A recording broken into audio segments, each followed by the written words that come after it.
Thank you, everybody, for coming to the Aaron Torres Podcast YouTube page. If you could do me a quick favor, see that little black subscribe button at the bottom of your screen? Go ahead, click that black subscribe button. Really does help our audience grow, really does help our channel grow, really does help and mean more than you could possibly know. So go ahead, hit that little black subscribe button. Also, thank you to our presenting sponsor, Betfred Sportsbook and the Betfred Sportsbook app. Bet 50 on any game, get $250 in free bets. Thank you again to Betfred. Thank you again to you. Now, here is the video that you came here for. Be blunt, I don't think it's the sexiest draft that we have ever had, but I do think there's a couple interesting storylines worth monitoring. I am going to give you my NBA draft superlatives. I do this all the time, kind of go through just the storylines, the topics, the this, the that. From there, we will take a quick break. We'll come back. Did you see what Nick Saban said this week? So Nick Saban is maybe the greatest coach in the history of college football. He is also a major sore loser when things do not go his way. We're going to discuss some things he said this week. And then finally, we will wrap with a couple very interesting stories to end. Bob Huggins' daughter speaks out. You have to hear what she had to say. And then I'll be blunt. It is the story that I can't stop reading about. It's serious. It's sad, but we got to discuss. It's the situation with that Titanic vessel, the Titanic submarine. We're going to discuss it. I'm going to share some thoughts. You know, Torres has takes on everything. So, busy show, fun show. We're going to cover a lot of ground from Wembanyama to the Titanic. Buckle in. It's going to be a fun show. And let's not waste any more time. With that said, let's get to the topic of the day. Topic of the day, as I said, NBA draft is Thursday night. You know, and I'll be blunt, right? I'll be blunt from this perspective, is that I don't think it is the sexiest NBA draft to talk about. And it's for a few reasons. One, we've known who's going number one since the day the last year's NBA draft finished. Victor Wembanyama is going number one overall. There's no questions about it. Two, the rest of the guys in the draft, it's a combination of guys that either didn't play college basketball. And to be clear, I don't begrudge anybody who decides not to play college basketball. But you have Scoot Henderson from the G League Ignite program. You have the Thompson twins from Overtime Elite. So you have a bunch of guys that didn't play college basketball. And then even the guys that did play college basketball, a lot of guys that were injured that we didn't get to see at full strength. Nick Smith Jr. from Arkansas. Obviously, we discussed him with Coach Muss last week. Derek Lively from Duke. Didn't see him at full strength. Dariq Whitehead got injured in the preseason, got injured in the pre-draft process, probably never saw him at full strength. Cam Whitmore, who's probably going to be a top 10 pick. Villanova started off slow without him. He comes back. Villanova isn't good. You probably didn't watch a ton of Villanova. And so I bring it up because there's just not a lot of juice in this draft. But what I will say is there are some interesting storylines. And so what I want to do is hit on them rapid fire in what I like to call NBA draft superlatives. If you've listened to this show before, we do superlatives from time to time. In other words, it's an interesting way of talking about these storylines in a way that maybe other people aren't, right? We all had superlatives in high school, most likely to succeed, most likely to fail, most likely to smoke cigarettes under the bleachers, most likely to eat ice cream underwater. I don't even know. I don't know what your high school did. But what I want to do, NBA draft superlatives, talk about the biggest storylines in kind of a unique way possible. Let's start with superlative number one. You know what it is. It involves Victor Wembanyama. But this is the superlative that I want to talk about. The biggest story around the biggest story that nobody is talking about, that is this about Victor Wembanyama. Everybody is talking about what he is capable of being. Here is my question, though. What would actually make him live up to expectations? Because to me, that's the most interesting thing. We could talk about he's the most hyped player since LeBron. I don't know if he's the most hyped in terms of interest, but I do understand the argument that if it all clicks, he could go down as one of the all-time greats. And so it's an interesting conversation because I was thinking about it. Okay, we're saying what the potential is, but what would actually be considered a success? And oh, by the way, this is all under the assumption that, God willing, he's able to have a healthy career. We've talked about it. We've discussed it. He's 7'5". History says whether it's Yao Ming, Greg Oden, Bill Walton, whomever, history says a guy that's 7'5" is not going to have a long, lengthy, high-end career. But let's say, because I want to be glasses half full today, that it does work out and he does play a full, meaningful NBA career. The question then becomes, what would you consider to be an actual successful NBA career, which I think is actually fascinating. To me, I think we're talking about him as a potential for an all-time great. So the standards that we hold most people to, even Hall of Famers to, I don't know that they apply to him. Like if Victor Wembanyama makes 5 All-Star teams, I would consider that a bust. 5 All-Star teams sounds amazing. Guess what? Jason Tatum has already been to 6 All-Star games in his career, okay? And he's like 25 years old. And so I bring it up. I think he's actually been to 5, but you get the point. You go to 5, that's nothing. You go to 7, 8, 9, that's about what we expect. Oh, by the way, there are Hall of Famers that have been the best player on a championship team. Dirk Nowitzki won a title. Chauncey Billups won a title. Whomever. But if he only wins 1, I wonder if that's enough. Because we are starting to talk about him in all-time great parlance. All-time greats are LeBron James with 4 NBA titles, Kobe with 5, Tim Duncan with 5, MJ with 6. And I know that I complain all the time about the NBA Twitter narrative of everything is judged by championships and this and that. But when we're talking about him as one of the great prospects that has ever come up in this draft, I think those are fair conversations. So it's an interesting debate. It's an interesting conversation. But this guy, to me, I'm fascinated to watch. I hope he reaches those expectations. But you're talking about a guy to live up to expectations. Probably needs to win 3-4 NBA titles minimum to be in that all-time great category. Second NBA draft superlative. The second biggest story that actually I don't think is a story at all. And that's who's going to go number 2. If you followed pretty much any NBA draft coverage at all, you know that the big conversation right now is who's the second best prospect in this draft and who is going to go number 2 to Charlotte. Is it going to be G League Ignite's Scoot Henderson, the point guard, or Brandon Miller, the wing from Alabama? Great debate. Everybody's into it. What are we going to do? Who's going to go where? All that good stuff. Except in my opinion, I don't think it's that much of a debate at all. I think it's Brandon Miller. And I don't think it's even a conversation. And that's no disrespect to Scoot Henderson. That's not me, oh, Torres, you're the college basketball guy, so you have to defend the college basketball player. That's not what this is at all. What this is a simple fit situation, a simple stylistic situation, and a simple this is where the NBA is going situation. For the big debate that this is, the bottom line is Charlotte has the number 2 overall pick, and we know that Charlotte, their entire organization, is built around LaMelo Ball.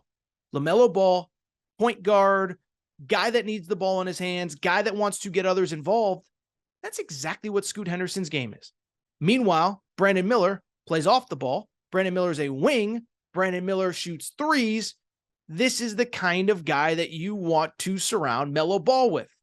Spacing, three-point shooting, athleticism, slashing. Not another guy that needs the ball in his hands to have success.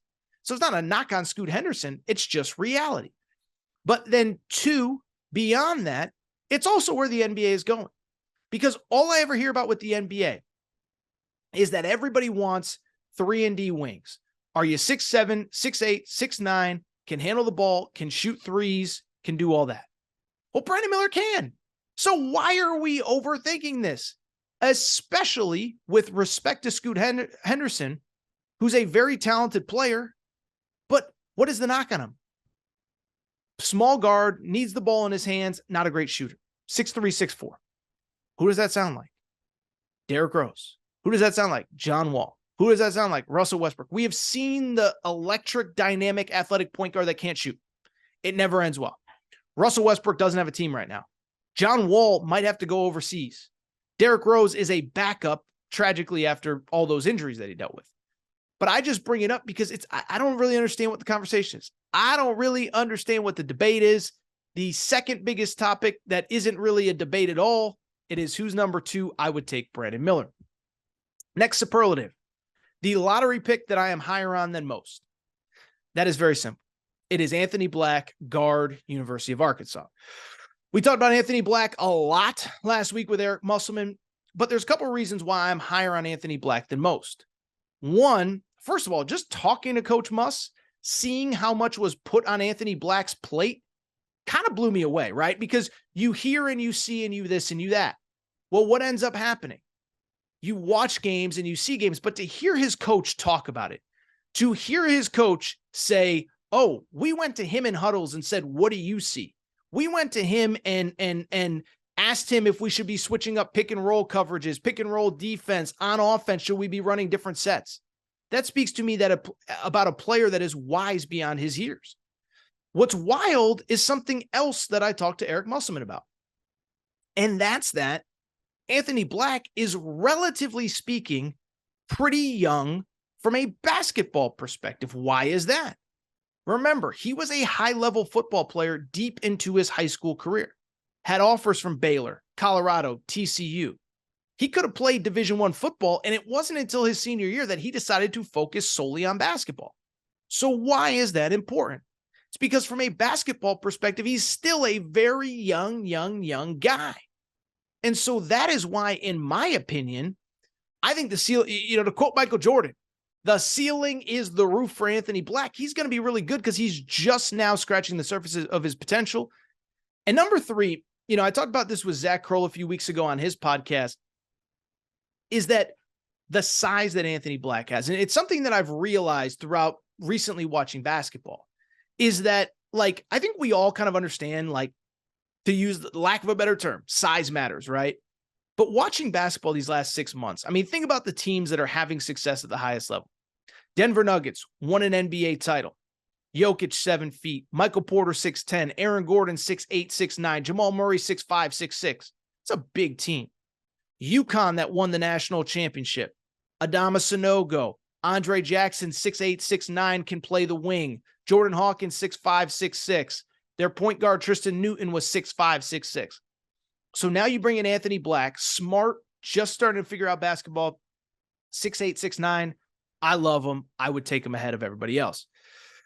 Let's get to the lottery pick that I don't really understand the hype on.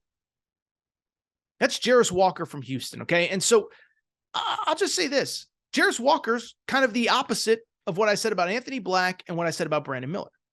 He kind of runs counter to everything the NBA is and is going to be.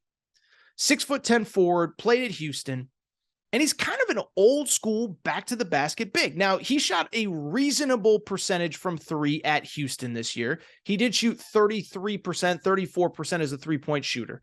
But at the same time, he's 6'10". When you look even at that three-point percentage, it's not as though he shot a ton of threes. He shot about 2.5 per game. And on top of that, he's not super athletic and he's not an elite rim protector.